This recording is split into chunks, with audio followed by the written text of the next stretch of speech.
Hi, everybody, and welcome back to Tuesday Tips. A little bit of a different look and feel today. Both Ashley and I are in the office, so we get to do this together. If this is your first time joining us here on our Grow Schools Live for Tuesday Tips, we are here every Tuesday for about 10 minutes tackling all the big issues that face school leaders each and every day. We had a great topic last week with AI. Marin hosted with Sarah Fink. If you didn't get the chance to catch that one, I would highly recommend you take a look back at the last couple of weeks' episodes. But we've got Ashley here, who, as many of you know, is our Senior Director of Enrollment Marketing. So no surprise, today's topic is on enrollment marketing, specifically around ads. So we're going to dive into that conversation in just a moment. But again, we're here every Tuesday, 10 a.m. Pacific, 1 p.m. Eastern, talking all things challenges facing school leaders.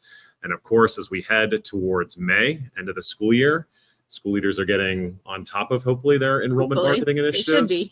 They should be. And so we're going to talk a little bit about ads today, specifically ad creative. So these are like all the things you're seeing from banner ads. Maybe it's the ad that you place in local newspapers. Maybe it's a radio or TV station ad. But we've got a couple of questions from our audience related to ads themselves. So we're going to dive into that today. Starting with this question for you, what makes a compelling ad?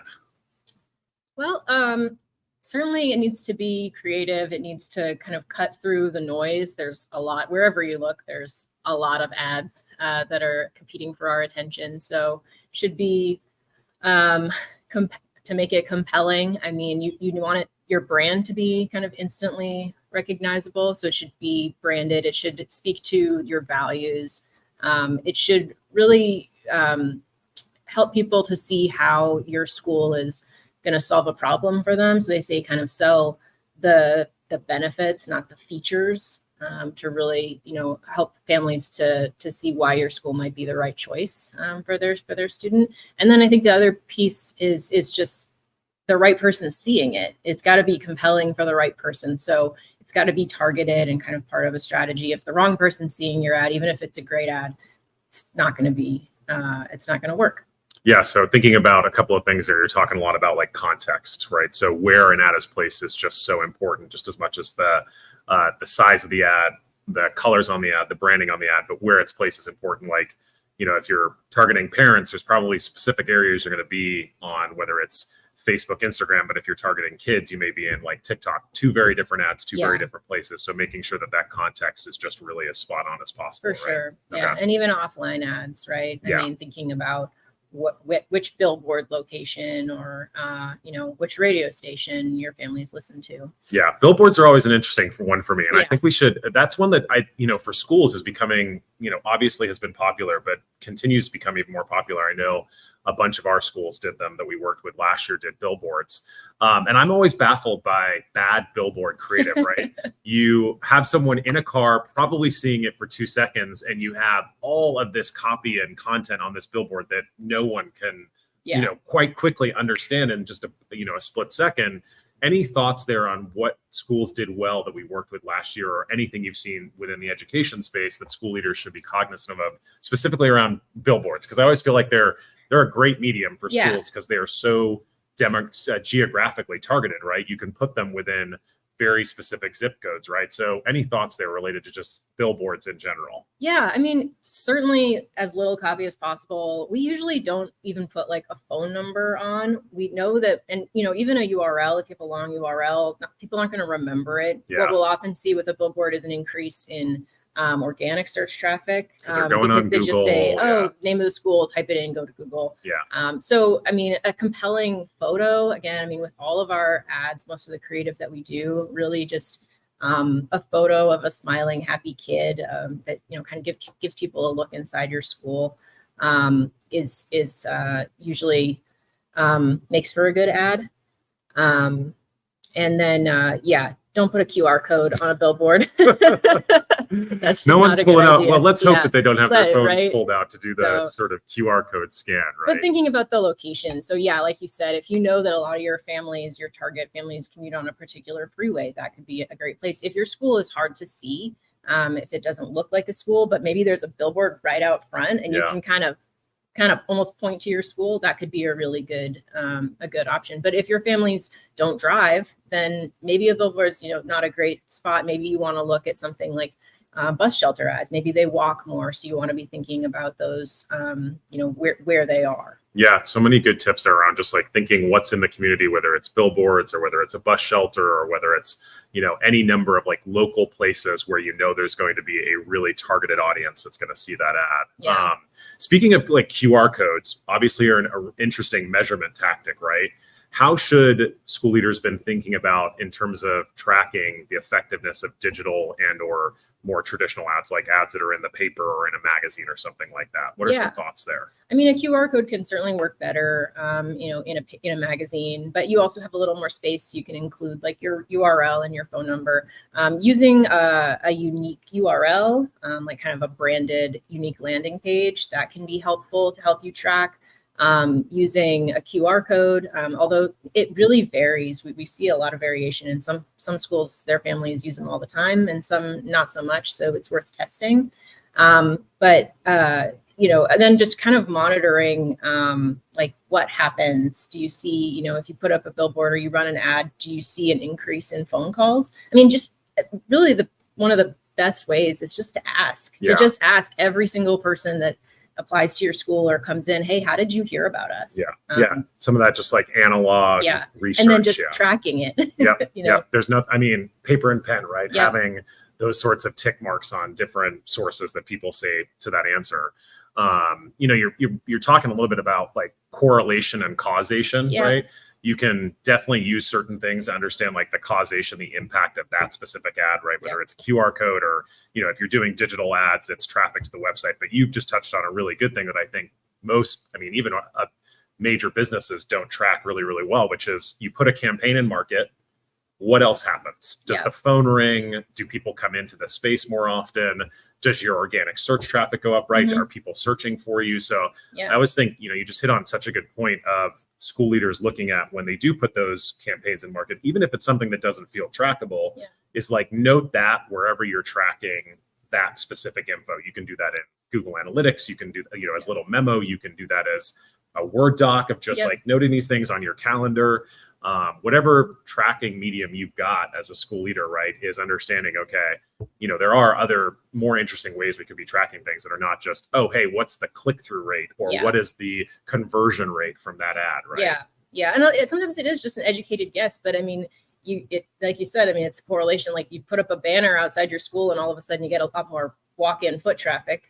Make a note of that it's probably related. Some sort of causation there, right? Yeah. The other thing that I love that we're seeing is digital out of home. So if your vendor that you're talking to has digital bus shelter ads, digital mall ads in the mall that your high school students hang out in, a digital billboard, those can actually give you a little more data about who saw, who was in the vicinity of that ad, and then later, show them ads online or let you know if they later came to your website, if somebody who was in that vicinity. So that can give you a little bit more data, and we're seeing a lot more of those. They're getting more affordable. So if you have the option between, a paper ad out there or a digital ad, maybe try the digital. Also, if there's something you want to change, right, with digital ads, it's much easier to swap out that creative. If there's maybe you hit your enrollment goals and now it's about enrolling for a different time period, right? Or maybe it's, hey, we tried this particular ad, it didn't seem to work, but we're going to try this one, right? There's a lot of things you can do there that provide that flexibility. I want to pause really quickly and just do some housekeeping. For those of you that are along for our Tuesday tips today, we're here every Tuesday for about 10 minutes, 10 a.m. Pacific, 1 p.m. Eastern, talking all things school leader challenges or challenges facing school leaders, I should say. And Ashley MacQuarrie is joining us today. For those of you that have been on Tuesday Tips with us, you'll know her for all her incredible knowledge on enrollment marketing initiatives. And so we're talking specifically about ad creative today. We've got a couple more questions, but if you've got questions, please feel free to pop them into the chat. We're always willing to take those live. Next question related to advertising. And I think this is an interesting time to be asking this question, and maybe we can explain the context of why, but there's a common misconception, I think, for school leaders because of constrained budgets and them feeling like they're having to compete against every other organization that's in where they're located or even major brands of where they're placing ads, is that ads paying for ads is expensive. Yeah. Is that the case? Is that not the case? Thoughts there? I mean, it can be really expensive, but it doesn't necessarily have to be. Usually the tip that I see is you want to, for digital ads, Meta, Facebook, or Meta or Google, it's $5 a day is kind of the minimum. So if you do that math, if you're going to run one campaign for $5 a day for a month, that's kind of what you would expect to budget. You can certainly spend more than that. You want to keep an eye. You want to set budgets to make sure you're not overspending on clicks and things like that. But there are tools to help kind of guide you through that. And then they don't always, even other types of ads, like in a small family magazine, we'll often do, here in Portland, we have PDX Parent.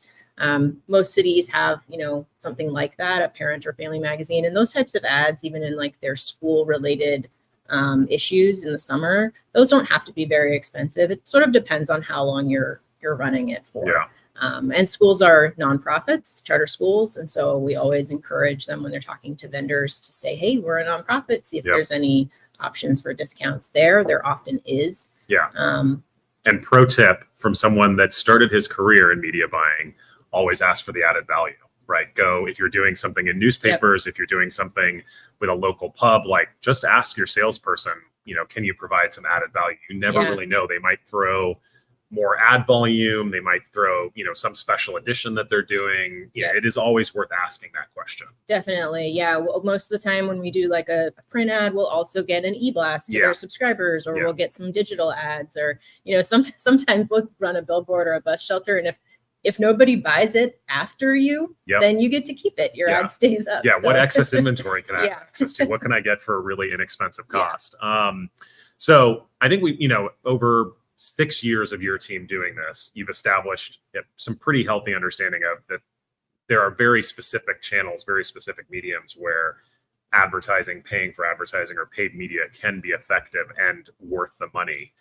Any lessons learned from the past 5 years working with, I think it's almost 100 schools at this point around just paid ads? Some thoughts there as we wrap up the conversation. I mean, I think the most important thing is to be able to track it. So if you have to hire a developer to get what's called a conversion pixel on your website for Google or Meta to track the events that happen on your site, it's really, really worth it to do it, because otherwise you're just kind of shooting blind. You don't really know what's happening. It's getting easier to do those kinds of things. I mean, you can set it up so that anytime somebody places a call from your site and they came from Facebook, you can track that and see that. Yeah. So that's really important. I mean, the other thing is, I think, to just test things.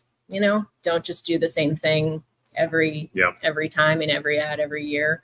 It's really important. And again, tracking that so that you know whether your campaign worked or not. Yeah. That's really key. A lot of schools, they're going to get asked by their board or whoever kind of what the ROI was on their marketing. And if you want to be able to continue doing marketing, you kind of have to have an answer to that question. Yeah. Okay. Well, such good insights from Ashley. We're at the 13-minute mark, so we'll wrap up. But highlights for me, think about the context of the ad, right? So where you're placing it. If it's a billboard, you probably don't have a ton of time to get a message across. Be really specific about the content. Now enrolling. Now enrolling, right? What is the message you want people to hear? So context of those ads. Think about the creative, especially like for different audiences. Certain parents are going to want to look and feel that's very different to maybe kids you're attracting. Big focus today on today's conversation around tracking, right? Getting that tracking pixel on your website, working with a developer if needed to make sure you can track different ads, and effectiveness, certainly depending upon where your school is, what you're trying to do. From a spend perspective, can be expensive, but doesn't necessarily have to be. And one thought there, just as we're kind of in the context of getting into the political environment around the US for the 2024 election, not that this should be a controversial statement, but ads are going to get expensive as more and more of the sort of political ads, that volume is going to go up, meaning we're going to have less inventory, meaning it's going to be more expensive. It's a supply and demand, economics 101. So, they can be expensive, but doesn't necessarily have to be. It gets more expensive too when you're competing against more schools. Oh yeah. So in the summer, so if you can run ads in the spring, get your classes filled sooner. That's true. Work on those wait lists earlier. Then you don't have to spend as much money when you're competing against everybody else. Such good insights there. Thank you. I wish we could do this more often in person. We could sit next to each other and have these conversations, but a little bit different look and feel for today's Tuesday tips because we're both in the office, but we'll wrap it up there right about the 15-minute mark.